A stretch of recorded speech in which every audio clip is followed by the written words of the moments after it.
मित्रों नमस्कार। मैं राजेश कुमार श्रीवास्तव आज आपको भारतीय साक्ष्य अधिनियम की धारा 28 के बारे में बता रहा हूँ। धारा 28 भारतीय साक्ष्य अधिनियम की यह कहती है कि धारा 24 के अधीन जो उत्प्रेरण, धमकी या वचन दिए गए थे और जिनका प्रभाव बताया गया दफ़ा 24 में, अगर वह प्रभाव हट जाता है और उसके बाद कोई संस्वीकृति की जाती है तो वह संस्वीकृति जो है सुसंगत होगी, ये कहती है। धारा 24 में मैंने बताया था आपको कि किसी प्राधिकारवान व्यक्ति द्वारा किसी व्यक्ति से उत्पीड़न, धमकी या वचन के प्रभाव में उसी आरोप में करके कोई संस्वीकृति कराई गई हो या उसने इसलिए दी गई हो संस्वीकृति उसके द्वारा कि उसका कोई ऐहिक वचन से या कोई फ़ायदा लाभ उठा लेगा, तो वह संस्कृति जो है साक्ष्य में ग्राह्य नहीं होगी। ये उसका परंतुक के रूप में है। दफ़ा 28 जो है भारतीय साक्ष्य अधिनियम की, ये उसके परंतुक के रूप में है।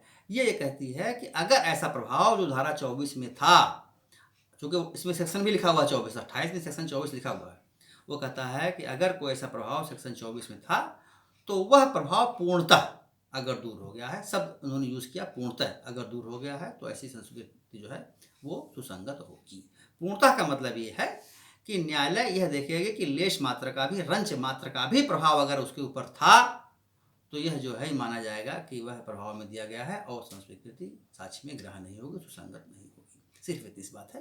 तो यह देखा जाएगा कि क्या पूरा असर समाप्त हो गया था। इसके तमाम उदाहरण हैं, वो मिलते रहते हैं। वो जैसे कि कोई दिया हो, प्रभाव हुआ हो, उसके बाद वो 2 महीना, 15 दिन, 20 दिन बाद अगर की गई है, वो कहता है कि ऐसे कोई प्रभाव में नहीं है, या वो मुझसे से कहता है मैं ऐसे प्रभाव में नहीं हूँ, इस प्रकार से कोई अगर बातें आती हैं तो फिर वो साक्ष्य में ग्राह्य कर लिया जाएगा। धारा 28 है, बहुत छोटी सी धारा है।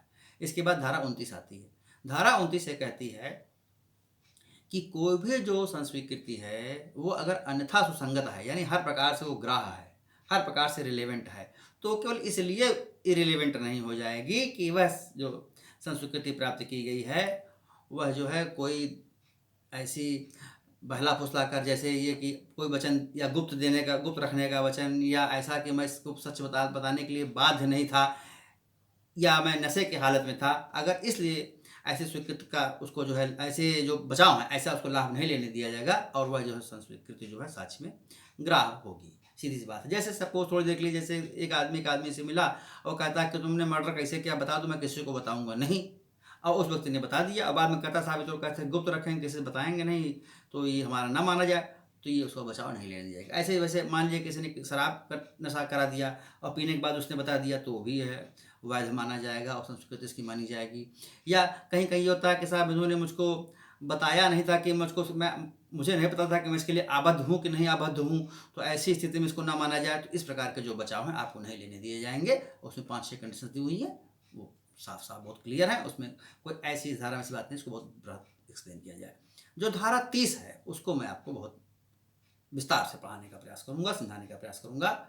उसको आप देखें, वह रोज़ आपके काम में आएगी। अगर आप प्रैक्टिस में हैं, आप किसी न्यायिक सेवा में जाएंगे, वहाँ पे आपके लिए आएगी। और यह जो परीक्षाएं आप बैठते हैं प्रतियोगी परीक्षाओं में, चाहे पीसीएस है चाहे जिसमें, हर पेपर में आपको ये इससे संबंधित प्रश्न कहीं ना कहीं से मिलेगा।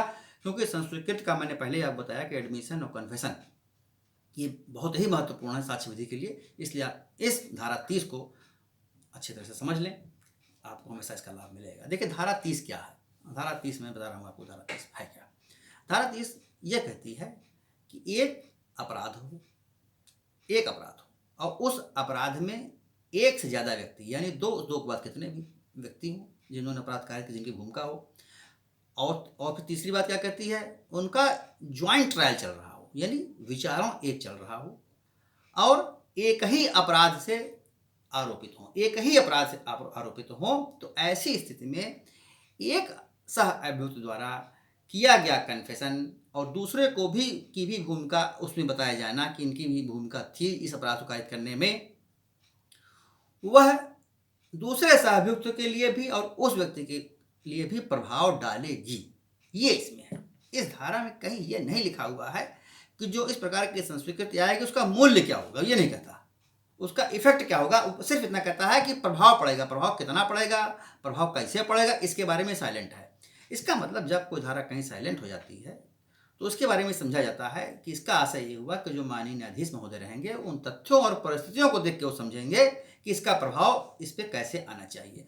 तो अगर कोई कन्फेशन है तो और जिसमें ज्वाइंट ट्रायल चल रहा है, 2 अभियुक्त चल रहे हैं, तो उसके अपने लिए भी वो प्रभाव डालेगी, यानी कन्फेशन का प्रभाव उसके अपने ऊपर भी पड़ेगा और जो दूसरे सहअभियुक्त के ऊपर है उस पर भी पड़ेगा। तो ये चीज़ आ गई। यह धारा यह नहीं कहती कि उसके ऊपर कितना पड़ेगा और दूसरे वाले अभियुक्त पर कितना पड़ेगा, यह सिर्फ ये कहती है प्रभाव डालेगा। अब कोर्ट ही डिसाइड करती है कि किस तरह से और कितना प्रभाव पड़ेगा। तो ये हर एक फैक्ट एंड सर्कमस्टांसेस पर अलग अलग है। इसका टेस्ट जो है लिखा गया, उस टेस्ट के आलोक में इसको हम देखते हैं। जो माननीय सर्वोच्च न्यायालय के कई मामलों में ऐसी गाइडलाइंस आई या निर्णय आए, उनमें जो लॉ लेट डाउन हुआ, उससे न्यायिक विनिश्चयों से हम इस बात पर पहुंचते हैं कि हमको उसको कैसे देखना है, मित्रों कैसे समझना है। इस मामले में मैं आपको सबसे पहले एक उदाहरण देना चाहूँगा भुवानी साहू बनाम किंग का। भुवानी साहू बनाम किंग का मामला प्रीवी काउंसिल ने डिसाइड किया 1949 में। उसमें उन्होंने ये कहा कि जो भी कन्फेशन है इसको हम तब प्रभाव में लेंगे जब ये वायलेंटली माना जाए, ट्रू माना जाए, अवेलेबल माना जाए। किसी भी कन्फेशन के लिए यह बहुत महत्वपूर्ण है कि उसको हम ट्रू माने और वॉलंटरी माने। अगर वॉलंटरी नहीं है तो उसको टच करने की आवश्यकता ही नहीं है। मैंने आपको पहले बताया था कन्फेशन का टेस्ट क्या है। कन्फेशन का टेस्ट ये है कि वॉलंटरी नहीं है, इसी के लिए उसको वो साक्ष्य में नहीं पढ़ते। मैंने आपको बता दिया उसका इसलिए नहीं कि हम उसे विश्वास नहीं करते, वो वॉलंटरली नहीं इसलिए उस पर हम विश्वास नहीं करते। ये इसकी थीम है, ये इसका थ्योरी है, ये इसका प्रिंसिपल है। अब आप देखेंगे तो जो भुवानी साहू के मामले में कोर्ट ने कहा कि वॉलंटरी होना चाहिए, ट्रू होना चाहिए और ये बिलेबल होना चाहिए। इन चीज़ों को पे कसौटी उसकी अगर हम तौलेंगे तब हम समझेंगे कि हाँ एक कन्फेशन जो है उस अभियुक्त के ऊपर साक्ष्य में पढ़ा जा सकता है। एक कन्फेशन आ गया आपका। क्योंकि कन्फेशन एक प्रकार का कंक्लूसिव प्रूफ है।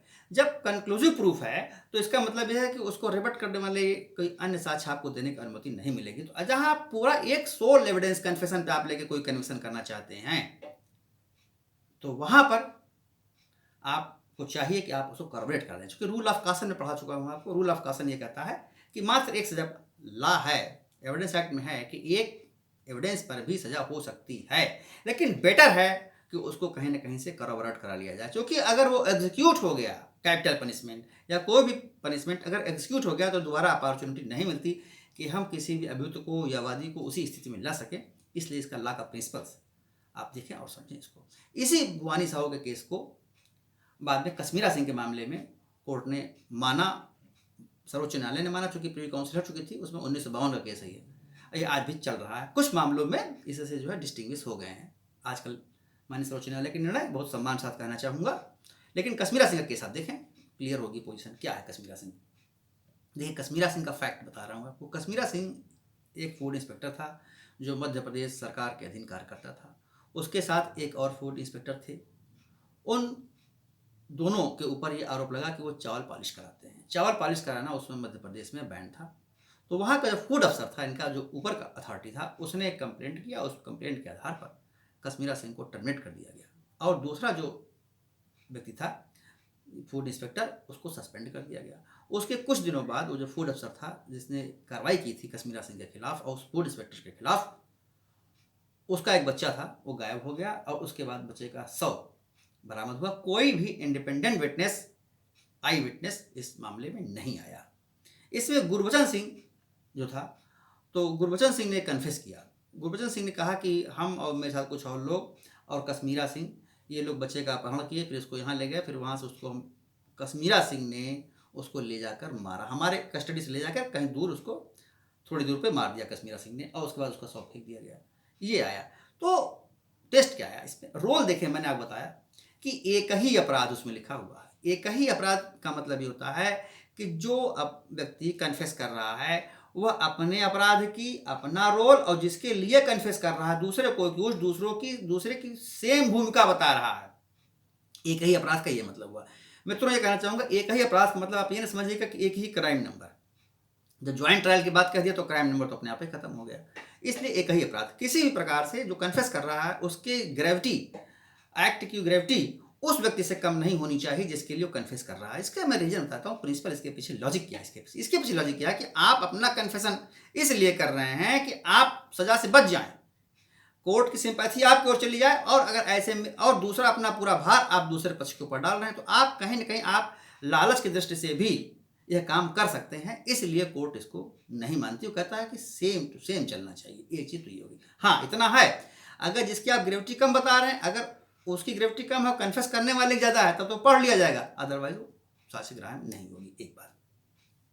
अब आप दूसरी बात समझ लें। तो जब कश्मीरा सिंह का मामला आया, तो कश्मीरा सिंह के मामले में जो गुरबचन सिंह जिसने कन्फेस किया था, उसको फांसी एग्जीक्यूट हो गई, चूंकि वो ऊपर नहीं गया, अपील में नहीं गया। कश्मीरा सिंह इसके खिलाफ माननीय सर्वोच्च न्यायालय गए, और उस माननीय सर्वोच्च न्यायालय ने ये कहा कि 302 के मामले से तो कश्मीरा सिंह को बरी कर दिया। उसने कहा नहीं, 302 के खिलाफ इनका कोई आई विटनेस नहीं है, कोई सर्कमस्टेंशियल एविडेंस इनके खिलाफ इसने टाइट नहीं, केवल एक कन्फेशन लेके आप आ रहे हैं मेरे पास, और प्रोसिक्यूशन चाहता है कि हम उसी कन्फेशन के आधार पर पनिशमेंट कर दें। और उस कन्फेशन में क्या है, वो ऐसे एक व्यक्ति द्वारा कन्फेशन किया गया है जो अपनी भूमिका कम बताता है, उसकी भूमिका ज़्यादा बताता है। इसके अलावा कोई आपके पास इंडिपेंडेंट विटनेस नहीं है, इसलिए उसको मृत्यु का 302 का मृत्यु कारित करने का दोषी उसको नहीं पाया गया कश्मीरा सिंह को, और 302 से उसको हटा दिया गया। बाद में कश्मीरा सिंह को केवल 201 में लाश छुपाने के मामले में केवल मात्र इतना दोषी पाया गया, और उसको सजा दी गई 201 IPC के अंतर्गत, बाकी 302 में बरी हो गया। सबसे दुखद पहलू इसका था कि गुरबचन सिंह अगर अपील फाइल किया होता तो शायद गुरबचन सिंह को भी लाभ इस मामले का मिलता। क्यों? क्योंकि कहीं अदर से वो करबोरेट नहीं थी। तो ये लॉ जो बना कश्मीरा सिंह का, ये आज भी जो है प्रभाव में है और आज भी चल रहा है। अब थोड़ा सा इसको आप देखेंगे तो क्वेश्चन ये उठता है कि कन्फेशन कैसे में अगर कोई कन्फेशन आ गया, उसको वेटेज कैसे देंगे। मैंने भी आपको बताया कि इसका प्रभाव पड़ेगा, कैसे प्रभाव पड़ेगा उसको थोड़ा सा समझ लें आप मित्रों। देखिए, लॉ इस पर बहुत सेटल्ड है। लॉ ये कहता है सीधी सी बात कि अगर कोई एविडेंस ऐसा आ गया जिससे यह साबित हो गया कि इसको एक्यूज्ड ने ही यह मर्डर किया था, या को एक्यूज्ड की एक भूमिका थी, कन्फेशन को हम अलग कर देंगे, पहले हम कन्फेशन नहीं देखेंगे। देखिए, मैं आपको बता रहा हूँ, ट्रायल को भी थोड़ा देख लें आप, क्योंकि मैं क्रिमिनल का वकील हूँ, थोड़ी देर में ट्रायल पर घूम के आ जाता हूँ, तो लेकिन समझें आप, ट्रायल बहुत इंपॉर्टेंट चीज़ है। देखिए, है क्या कि जैसे आप सामने कोई मामला आता है, उसमें यह आता है कि एक कन्फेशन हुआ, उसने कहा कि मेरे साथ ये भी इन्वॉल्व थे। तो जब न्यायालय इस पर पहुँचे या अधिवक्ता जो इस पर बहस करने का जो प्रयास करें, वो कन्फेशन को साइड में करें। न्यायालय को भी चाहिए, क्योंकि है ना कि न्यायालय कैसे प्रभाव मिलेगी, उसी गाइडलाइंस हैं, बता रहा हूँ आपको। न्यायालय को चाहे कि कन्फेशन को साइड में रखे, कन्फेशन को पहले ना पढ़े, क्योंकि अगर पहले कन्फेशन को पढ़ के चलने लगेगी तो इसका मतलब वो ये समझ वो कन्विक्शन को भागने लगेगी, और बाकी चीज़ों से मानव की प्रवृत्ति है, जब वो कोई चीज़ पहले देखता है तो उसका असर प्रभाव उसके दिमाग पर रहता है। इसलिए पहले वो कन्फेशन को साइड में करें। क्या अदर्स एविडेंस ऐसे हैं जो उस सह अभियुक्त को जिसके लिए वह कन्फेशन की गई सजा के लिए प्राप्त हैं? ये बेसिक टेस्ट इसका होगा।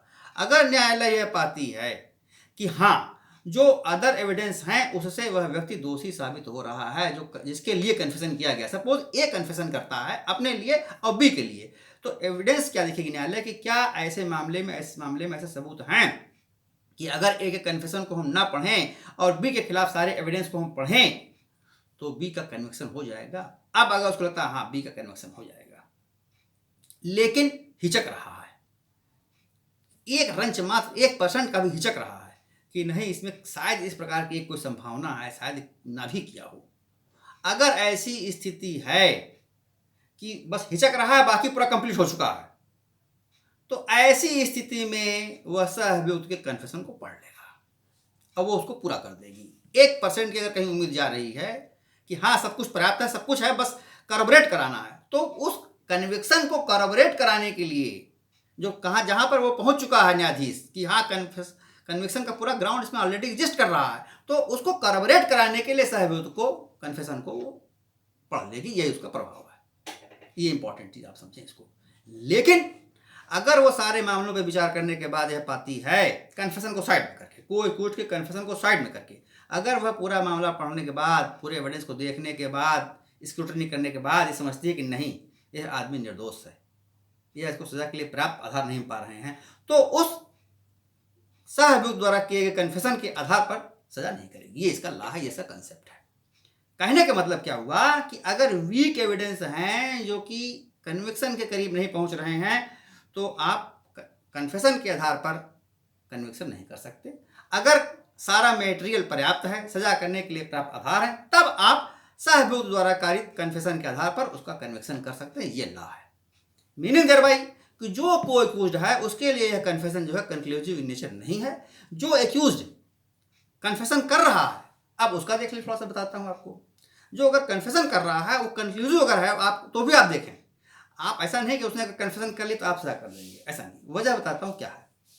देखिए वजह उसकी ये है कि जो भारतीय साक्ष्य अधिनियम में ये जो कन्फेशन है, यह जो है ये साक्ष्य की भारत साक्ष्य अधिनियम की धारा 3 के अंतर्गत साक्ष्य नहीं है।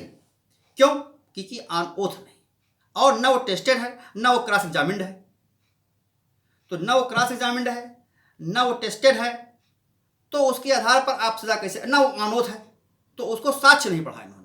इसीलिए कहते हैं कि सह अपराधी का अगर कोई कन्फेशन है, कोई उसका स्टेटमेंट है सह अपराधी का, तो ज़्यादा रिलेवेंट मानते हैं। अब मैं थोड़ा सा बता दूंगा कि सह अपराधी और सह अभियुक्त में क्या अंतर है, उसको आप थोड़ा देख लें।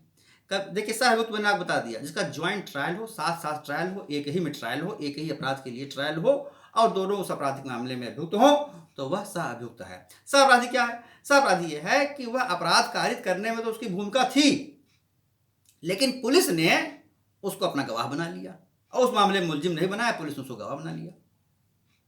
तो अगर वो गवाह बना लिया गया तो उसको गवाह के रूप में पेश करेंगे। अगर आप उसको गवाह के रूप में पेश करेंगे तो उसको क्रॉस एग्जामिन किया जाएगा, वो एक्यूज्ड का मुकाबला करेगा फेस टू फेस, उसको क्रॉस एग्जामिन किया जाएगा, तो उसकी जो ट्रुथनेस है वो चेक की जाएगी। इसलिए सह अपराधी के एविडेंस को सह अभियुक्त के एविडेंस से ज़्यादा वैल्यू दी गई भारतीय साक्ष्य अधिनियम। ये इसका कंसेप्ट है, समझ लिया।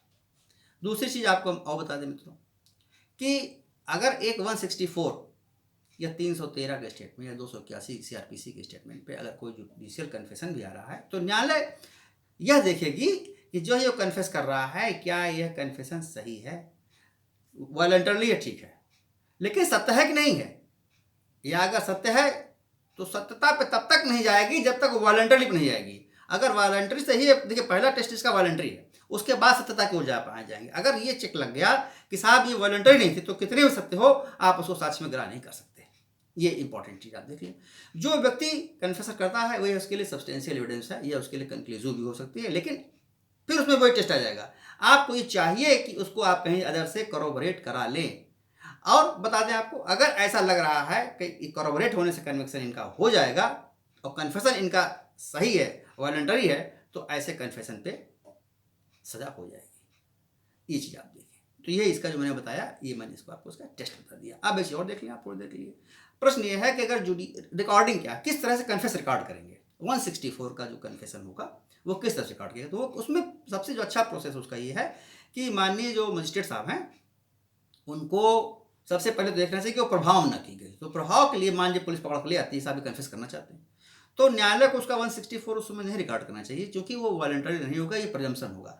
तो उसका सबसे अच्छा तरीका ये है कि आप कुछ ऐसा समय दें, 1 दिन 2 दिन का, जो भी आप रिजनेबल समझें, वो उसको दें समय कि उसके मन से पुलिस का प्रभाव दूर हो सके। आप उसको न्यायिक कस्टडी में ले लीजिए, पुलिस कस्टडी से हटा दीजिए, 2 दिन का समय दे दीजिए, 3 दिन का समय दे दीजिए, उसकी मन है। ये case to case, man to man differ करेगा। तो आप आश्वस्त हो जाएं, फिर उसको आप बताएं कि देखिए आप कोई भय तो नहीं है किसी प्रकार का, आप वॉलंटरी दे रहे हैं, सत्य बता रहे हैं, आपको सजा भी हो सकती है, आप आश्वस्त हो जाइए। अगर आप, और यह भी कि आप ऐसा स्टेटमेंट देने के लिए बाध्य नहीं हैं, अगर आप देते हैं तो आपको सजा भी हो सकती है। इन चीज़ों को अगर आप बता दिया जाता है तो ये माना जाएगा कि उसका स्टेटमेंट जो है वो वॉलंटरी है। और वॉलंटरी है भी अगर वो बता भी देता है तो उसके लिए कुछ ना कुछ साक्ष्य आपको कॉर्पोरेट कराने के लिए अवश्य चाहिए। इन बातों को देखा जाना चाहिए। अब रिट्रैक्टेड कन्फेशन एक चीज़ होती है। रिट्रैक्टेड कन्फेशन मैंने आपको पहले बता चुका हूँ, फिर बता देता हूँ थोड़ा सा। रिट्रैक्टेड कन्फेशन ये होता है कि जो पहले आप अपने कन्फेस में कर चुके, अब आप कहते हैं साहब मैंने वो जो बताया था वो गलत बता दिया था। 2 चीज़ बताएंगे आप, या तो आप ये कहेंगे मेरे पर दबाव डलवाया गया और गलत बता दिया मैंने, या आप कहेंगे कि जो है मनगढ़ंत स्टोरी थी, पुलिस ने करवाया साहब, ऐसी कोई बातें नहीं थी। तो ऐसे स्टेटमेंट पे न्यायालय पीछे चली जाएगी और न्यायालय यह बता आपसे जानने का प्रयास करेगी कि वो जो पहला वाला स्टेटमेंट था वह सत्य था, या इसका जो लेटर दे रहा है कि दबाव में था या किसी अन्य कारण से असत्य बात बताई है। इन चीज़ों की अगर वो समझ में आती है कि नहीं ये जो बाद प्रार्थना पत्र दिया गया है ये झूठा है, निराधार है, तो न्यायालय आपके पहले ही जो कन्फेस किया गया है उसके आधार पर सजा कर सकती है। इसके लिए कोई न्यायालय के ऊपर बंधन नहीं है, न्यायालय सजा कर सकती है। तो ये चीज़ आप आई। अब एक चीज़ बहुत संक्षेप में आपको बता दे रहा हूँ, वो ये है कि कन्फेसर और एडमिशन में अंतर क्या है। बहुत सिंपल सा अंतर है, वो बता चुका हूँ पहले भी, लेकिन फिर से एक बार देखें आप। देखिए एडमिशन जो है वो सिविल और दांडिक दोनों मामलों में होता है। कन्फेशन जो है वो केवल आपका क्रिमिनल के मामलों में होता है। सिविल मामलों में जो व्यक्ति कन्फेशन करता है, सिविल के मामलों में जो व्यक्ति स्वीकृति अपनी देता है, वह कुछ अपवादों को छोड़कर आपको अपने हित में भी पढ़ सकता है, लेकिन कन्फेशन अगर कोई व्यक्ति करता है तो उसके हित में कभी नहीं पढ़ी जाएगी। ये हो गया। तीसरी बात यह है मित्रों कि जो स्वीकृति है वो एस्टॉपेल से भी गवर्न होती है। क्रिमिनल के मामलों में एस्टॉपेल जैसी कहीं कोई बात नहीं आती है, और कंक्लूसिव प्रूफ होती है संस्वीकृति, और जो स्वीकृति है कंक्लूसिव प्रूफ नहीं होती है। यही मेन आधार है, इसके अलावा कुछ नहीं है। मेरा आपसे आग्रह है आप उसको फिर से पढ़ें, समझें, ध्यान से समझें और उसको पूरी तरह से अपनी पकड़ बनाएं, अन्यथा आपको इसका अगर नुकसान हो सकता है। धन्यवाद, नमस्कार। अगर आपको मेरा चैनल अब ये बताने वाली बातें अच्छी लगी हों तो आप उसको सब्सक्राइब कर दीजिए, कमेंट करिए। Thank you very much.